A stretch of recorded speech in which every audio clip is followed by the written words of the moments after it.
Hi ಸ್ನೇಹಿತರೆ, ಎಲ್ಲರೂ ಹೇಗಿದ್ದೀರಾ? Welcome to Pavan lifestyle vlogs YouTube ಚಾನಲ್ಗೆ ಸ್ವಾಗತ. ಇವತ್ತಿನ ದಿನ ಭರತ ಹುಣ್ಣಿಮೆ ಪ್ರಯುಕ್ತ ಶ್ರೀ ಕ್ಷೇತ್ರ ಐವರಕಂಡಪುರದಲ್ಲಿರುವ ರೇಣುಕಾ ಆದಿಪರಾಶಕ್ತಿ ಯಲ್ಲಮ್ಮ ದೇವಸ್ಥಾನದಲ್ಲಿ ಬ್ರಹ್ಮರಥೋತ್ಸವ ಮತ್ತು ಮಹಾಕುಂಭಾಭಿಷೇಕ ಕಾರ್ಯಕ್ರಮ ಇತ್ತು. ಆ ಒಂದು ವಿಡಿಯೋನ ನಿಮ್ಮೆಲ್ಲರ ಜೊತೆ ಹಂಚಿಕೊಳ್ಳೋಣ ಅಂಥೇಳಿ ಈ ಒಂದು ವಿಡಿಯೋವನ್ನು ಮಾಡಿದ್ದೇನೆ. ಕೊನೆಯ ತನಕ ಈ ಒಂದು ವಿಡಿಯೋವನ್ನು ನೋಡಿ ನಿಮಗೆ ಇಷ್ಟ ಆದರೆ ನನ್ನ ಚಾನಲ್ನ ಸಬ್ಸ್ಕ್ರೈಬ್ ಮಾಡಿ, ಲೈಕ್ ಮಾಡಿ ಮತ್ತು ಹೆಚ್ಚೆಚ್ಚು ಶೇರ್ ಮಾಡಿ ನನ್ನ ಚಾನಲ್ಗೆ ಸಪೋರ್ಟ್ ಮಾಡಿ. ಆ ತಾಯಿಯ ಅನುಗ್ರಹ ನಿಮ್ಮೆಲ್ಲರ ಮೇಲೆ ಇರಲಿ ಎಂದು ಪ್ರಾರ್ಥಿಸುತ್ತಾ ವಿಡಿಯೋ ಶುರು ಮಾಡೋಣ.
ರೇಣು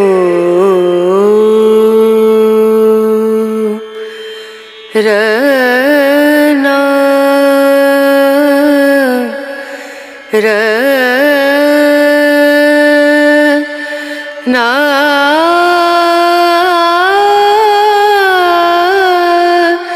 ನಾ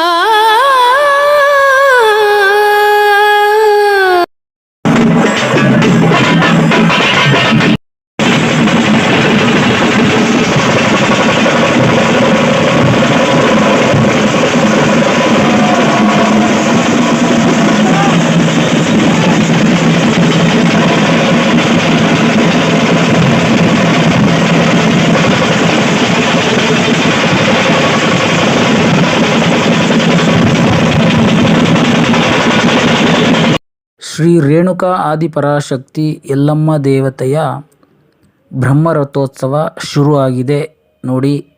ರಥದಲ್ಲಿ ಆ ತಾಯಿ ವಿರಾಜಮಾನವಾಗಿ ಕುಳಿತಿದ್ದಾಳೆ.